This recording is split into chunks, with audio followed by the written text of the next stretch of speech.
আজকে চলে গেছিলাম কথা সাহিত্যিক শরৎচন্দ্র চট্টোপাধ্যায়ের বাড়িতে। সামতাবের নামের যে গ্রামটি আছে দেউলটিতে, সেখানেই তার বাড়ি। তো চলুন আজ ঘুরে দেখাই শরৎচন্দ্র চট্টোপাধ্যায়ের বাড়ির প্রাঙ্গণ থেকে শুরু করে রূপনারায়ণ নদীর তীর। জীবনের শেষ 12টি বছর এই বাড়িতেই কেটেছিল তার। হাওড়া থেকে Kharagpur local, Panskura local, Mecheda local এগুলো ধরে চলে আসা যায় দেউলটি স্টেশনে। কথা বলতে বলতে আমাদের ট্রেনও ঢুকে গেল। আমরা বাগনান স্টেশন থেকে উঠবো, আর এটা ছিল খড়গপুর লোকাল। তো বাগনান স্টেশন থেকে ঘোড়াঘাটা, তারপর দেউলটি। তো দেউলটির আগে স্টেশন ঘোড়াঘাটা। সেখানে পৌঁছানোর আগে যেটা চোখে পড়বে ট্রেন থেকে, সেটা হলো এই চারিদিকে লাল রঙের জবা ফুল চারিদিকে ফুটে আছে, আর তার পাশেই পুকুরগুলো দেখা যাচ্ছে। এগুলো কিন্তু পদ্ম পুকুর। এখানকার প্রকৃতি কিন্তু অসাধারণভাবে মুগ্ধ করবে আপনাকে। তো কথা বলতে বলতে আমরা এসে পৌঁছালাম দেউলটি স্টেশনে। এখন আমরা এখানে যে ওভারব্রিজটা দেখা যাচ্ছে সেটা পার করে ডান দিকে যাব, এবং ডান দিকে যে রাস্তা পড়বে সেটাই হলো দেউলটি অর্থাৎ সামতাবের যাওয়ার রাস্তা। তো সামতাবের গ্রামের নাম তো সামতাবের মোড় বলা হয় যেখানে আমরা যাব। তো দেউলটি থেকে টোটো করে 10 থেকে 15 মিনিট লাগবে, এবং সেখান থেকে হেঁটে যেতে হবে 5 মিনিট। তো চলুন কথা না বাড়িয়ে যাওয়া যাক। দেউলটি স্টেশনে গেলে যেটা চোখে পড়বে, এখানে শরৎচন্দ্র চট্টোপাধ্যায়ের একটি মূর্তি করা আছে, সেটা এখানে চোখে পড়বে। এবং এখানে যে রাস্তা দেখা যাচ্ছে, দেখতে পাচ্ছেন দূরে, এখানেই আমরা নামবো এবং এখান দিয়েই যাব টোটো ধরার জন্য।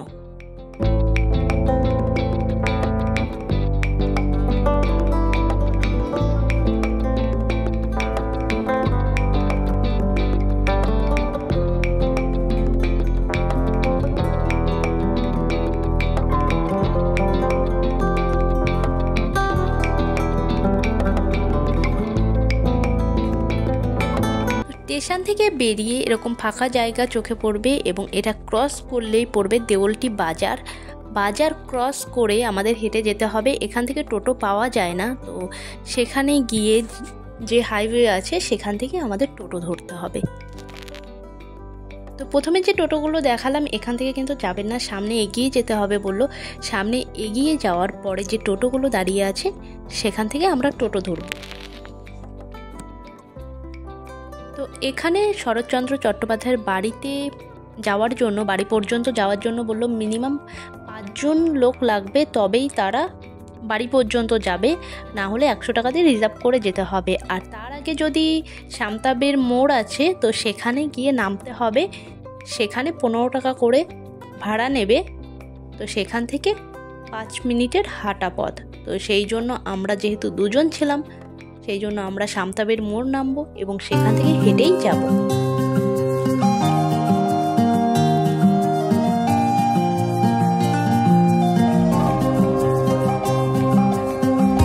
তো সামতাবের মোড় আমাদের নামিয়ে দিয়েছে, এখানে 15 টাকা করে ভাড়া নিল, আর এখান থেকে নেমে যেতে হবে বাঁ দিকে, 5 মিনিটের হাঁটা পথ।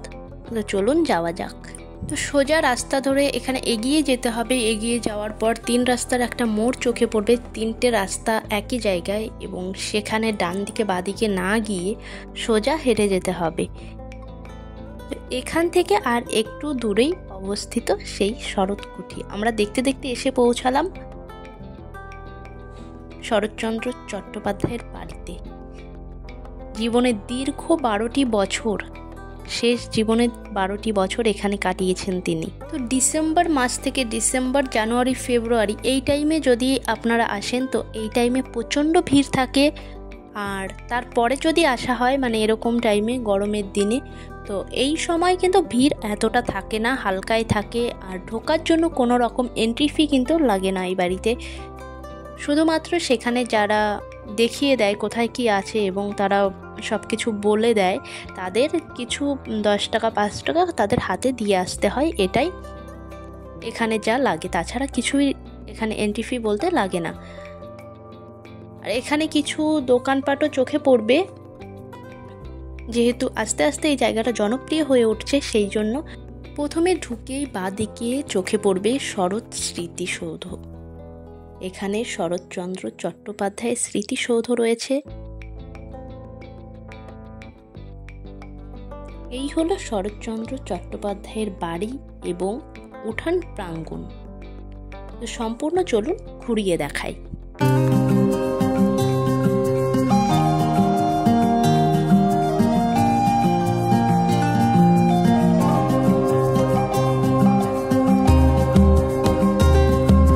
এখানে বসেই তিনি লিখেছিলেন পল্লী সমাজ, মহেশ, অভাগীর স্বর্গ, শেষ প্রশ্ন, পথের দাবি, রামের সুমতি এর মতো কালজয়ী গল্প উপন্যাস।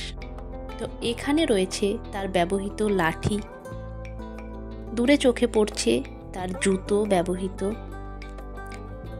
আর এখানে যে জানালা রয়েছে এখান দিয়েই দেখা যেত রূপনারায়ণ নদী। এখন যেহেতু রূপনারায়ণ নদী অনেকটা দূরে হয়ে গেছে কারণ নদীর পলি জমে, কিন্তু আগে এই জানলা দিয়েই কিন্তু দেখা যেত। পাশে এখানে রয়েছে তার শোবার আরেকটা ঘর। আর এখানে যে ঘড়িটা আছে এই ঘড়িতে দম দিলে 7 দিন পর্যন্ত চলে। তো এটা রাশিয়ান একটি ঘড়ি।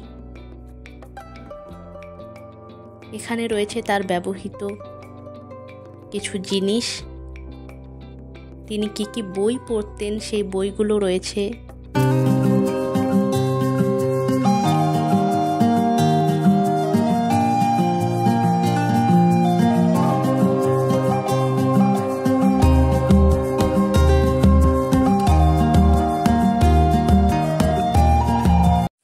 এখানে যে রাধা কৃষ্ণের মূর্তি রয়েছে এটা কিন্তু তার সময়ে পূজিত হতো, তিনি পুজো করতেন।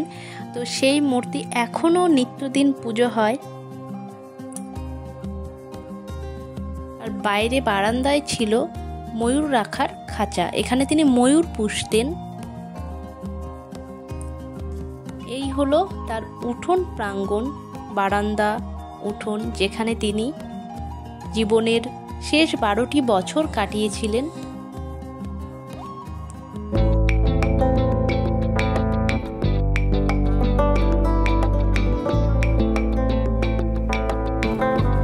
এটা ধান রাখা হতো। এই কালো রঙের যে ঘরটা দেখা যাচ্ছে এটা কিন্তু ধান রাখার জন্য যে ঘর হয় সেটা। আর এখানে রান্নাঘর ছিল যেটা বন্যার সময় ভেঙে যায়, তারপরে কিন্তু নতুন করে আর করা হয়নি। আর এখানে যে দোতলায় ওঠার আগে সবুজ রঙের দরজাটা দেখা গেল, এটা বিপ্লবীদের পালিয়ে যাওয়ার রাস্তা ছিল তখন। তো চলুন দোতলার ওপরে ঘুরে দেখাই।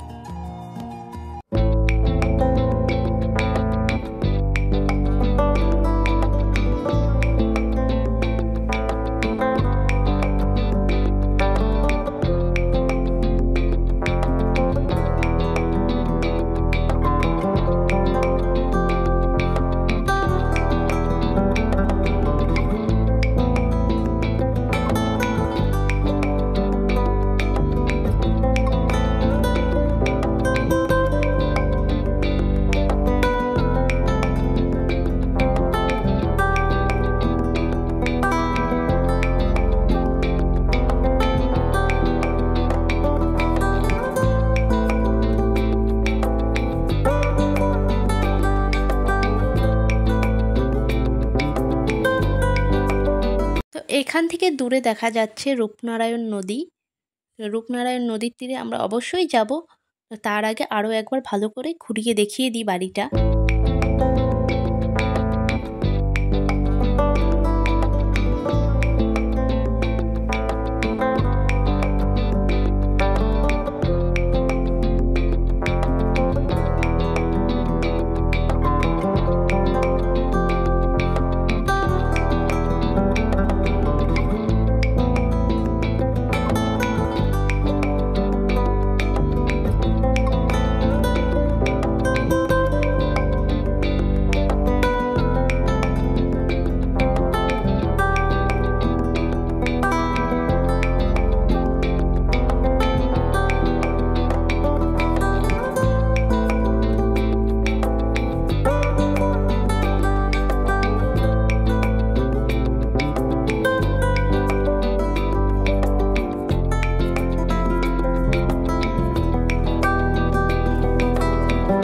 এখান থেকে বেরিয়ে এবার আমরা যাব রূপনারায়ণ নদীর তীরে। তো এখান থেকে বেরিয়ে ডান দিকে যেতে হবে, ডান দিকে রাস্তা ধরে এগোলেই কিছুটা হাঁটলে 2 থেকে 3 মিনিট হাঁটতে হবে, তারপরে কিন্তু চোখে পড়বে রূপনারায়ণ নদী।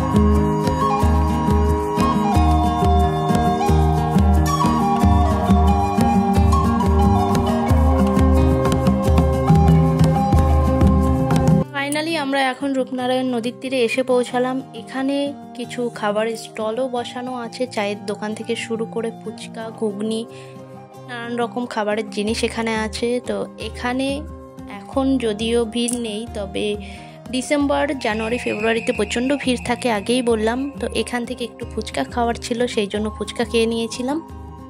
তো এবার একটু রূপনারায়ণ নদীর তীরে বসার ছিল, এখানে একটু বসে তারপরেই কিন্তু আমরা আবার বাড়ির দিকে যাব। এই হলো রূপনারায়ণ নদীর তীর। চারিদিকে আরেকবার ঘুরিয়ে দেখাচ্ছি।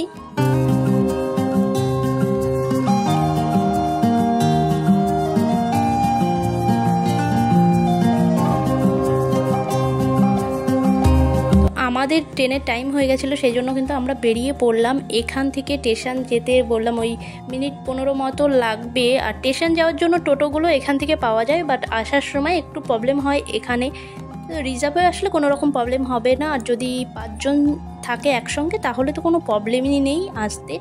তবে সামতাবের নেমে তারপরে কিন্তু 5 মিনিটের হাঁটা পথ, সেভাবেও আসা যায়। টোটো করে আসলে অবশ্যই রিজার্ভ করে আসতে হবে, আর বেশি লোক হলে তখন ওদের 100 টাকা যেহেতু থাকে প্রাইস, তো 100 টাকার মধ্যে যদি হয়ে যায় তাহলে ওরা নিয়ে চলে আসবে। আর যাওয়ার পথে কিন্তু টোটো এরকম থাকে ওখানে, তো সেখান থেকে নিল 20 টাকা করে। আমরা এখন স্টেশনের দিকে যাচ্ছি। তো দেখতে দেখতে আমরা কিন্তু এসে পৌঁছালাম হাইওয়েতে। এখান থেকে হেঁটে আবার যেতে হবে। তো যাওয়ার পথে একটু বাজার চোখে পড়বে, তো বাজারে কি বসেছে এখন দেখি একটু। তারপর এখান থেকে কিন্তু একটা মিষ্টির দোকান চোখে পড়লো, ভাবলাম একটু মিষ্টি খাওয়া যাক, একটু সিঙ্গারা খাওয়া যাক বিকেলবেলা, যেহেতু মিষ্টি যদিও সেরকম খাই না, তবু এখানে মিষ্টিগুলো দেখে ভালো লাগলো, সেই জন্য 2টো মিষ্টি নিলাম এখান থেকে। খেয়ে এবার কিন্তু আমরা চলে এসেছি দেউলটি স্টেশনে। আমাদের ট্রেন আছে বললাম, আর হাওড়া থেকে আসলে মেদিনীপুর লোকাল ধরলেও কিন্তু চলে আসা যায়, দেউলটিতে কোনো রকম প্রবলেম হয় না।